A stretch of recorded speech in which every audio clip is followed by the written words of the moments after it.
Hey, how you doing? This is Adam Post, publisher of more than 1,000 comic books and marketing expert, covering Disney's panic over woke Ms. Marvel getting destroyed in their worst ever ratings in the time slot and for any Marvel series on ABC. Why do they have to create this content that nobody wants? ESG is not working. They are eventually starting to figure this out.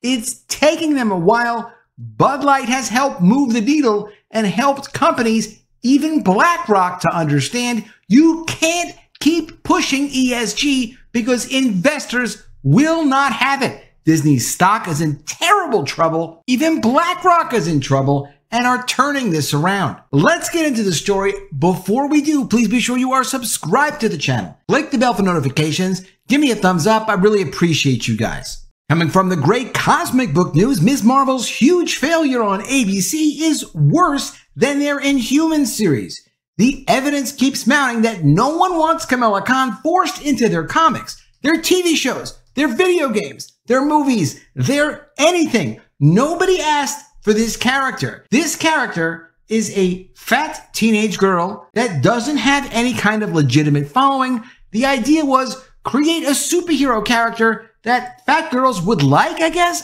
There was really no reason to create it. They created it. It exists. They're pushing it. She's going to be featured in this upcoming sequel to Captain Marvel, which is another series that nobody wanted.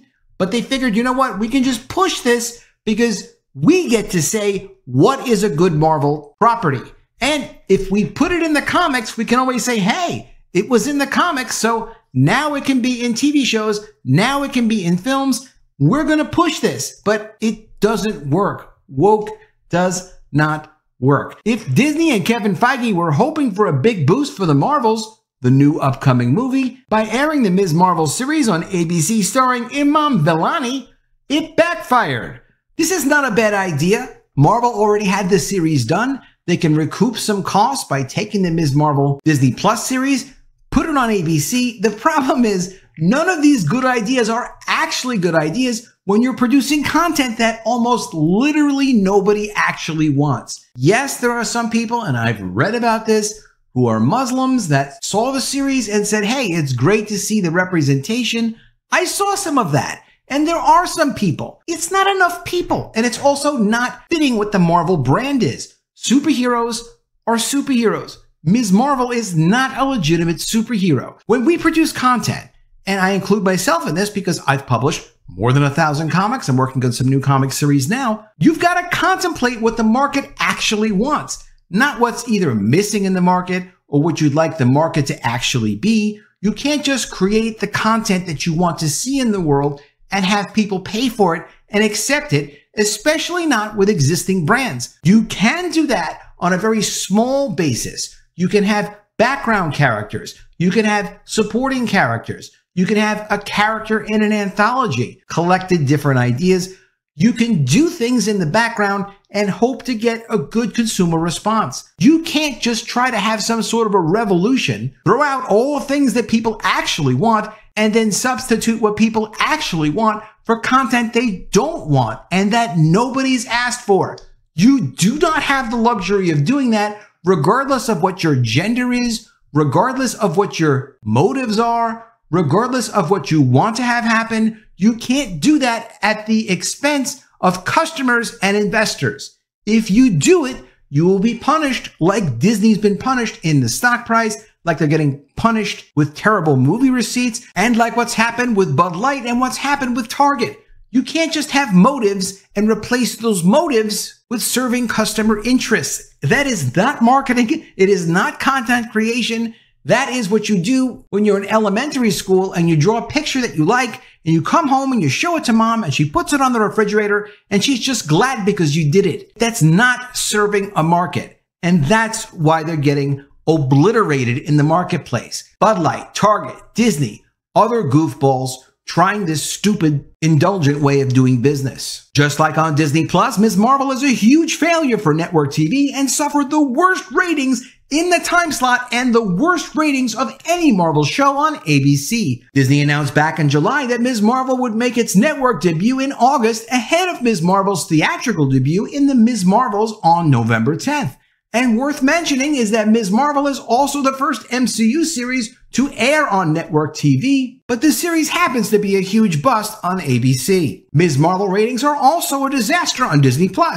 Before diving into what happened on ABC, Ms. Marvel completely tanking shouldn't come as a surprise, as the comic books don't sell, Kamala Khan isn't a likable and popular character, the video games have failed, and Ms. Marvel is the least watched Marvel show on Disney+. To put things in perspective, the Ms. Marvel Disney Plus ratings have been described as embarrassing and shocking. Loki was watched by 2.5 million households, while only 775,000 households tuned in for Ms. Marvel on Disney Plus. What that means is that 1.725 million Marvel households chose not to watch Ms. Marvel when they basically could have watched it for free, as they already subscribed to Disney Plus. No wonder Disney is pulling back on future Marvel movies and future Marvel TV shows. So how did Ms. Marvel do on ABC? Not much better.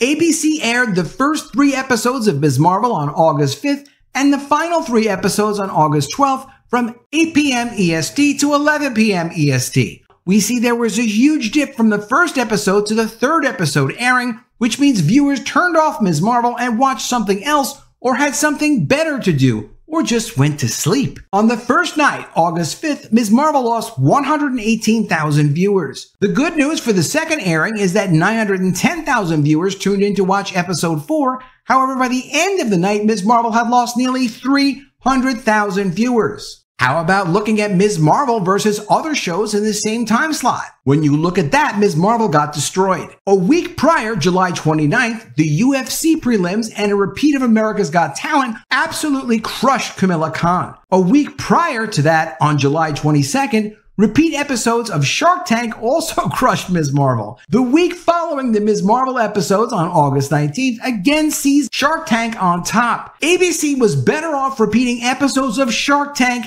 than Ms. Marvel. That gives you some idea for how badly Marvel has been making decisions on what content to produce, on how much they're focused on exploiting their relationship by owning brands and by having what they think are captive customers who are stuck with whatever they say they need to be watching. It really does just go to show that abuse of power does not always work. You do need to give customers what they want. How about comparing Ms. Marvel to Agents of S.H.I.E.L.D., Agent Carter, and Inhumans? What about other Marvel shows that have aired on ABC? Great question. This is why I love Cosmic Book News. Marvel TV had Agents of S.H.I.E.L.D., Agent Carter, and Inhumans airing on ABC. Back then, Kevin Feige had nothing to do with Marvel TV, as reportedly Kevin Feige and Marvel TV feuded. Well, Agents of S.H.I.E.L.D., Agent Carter, and Inhumans absolutely annihilated Kevin Feige's Ms. Marvel. The first season of Marvel's Agents of S.H.I.E.L.D. averaged a whopping 8.31 million viewers. 8.31 million viewers, with the first episode drawing in more than 12 million Marvel fans.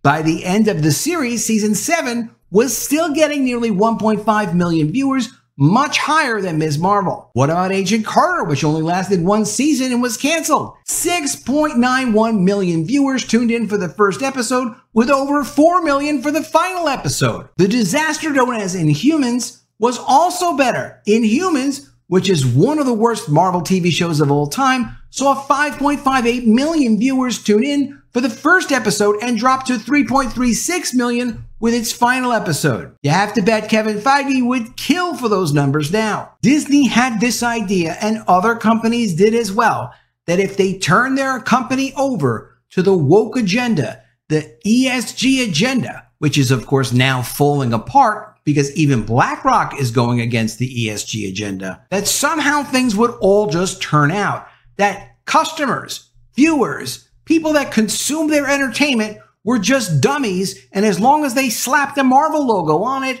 or if they slapped a Pixar logo on it, or if they said, hey, it's Star Wars, you like Star Wars, right? So we'll just do whatever we want with it. Disney actually followed that stupidly, thinking that people would just be willing to consume that entertainment. Well, as has been proven time and time again, woke does not work. You can't just do that and expect to have success with these brands. And on top of this, of course, merchandise is not selling, Toys are not selling. Licensing is not working because people don't want physical representations of this content in the form of merchandise or video games or any other kind of medium. Disney is now having to face completely rebooting all of these franchises, which if they did that, they'd at least have a chance of success if they produce the kind of content that people want.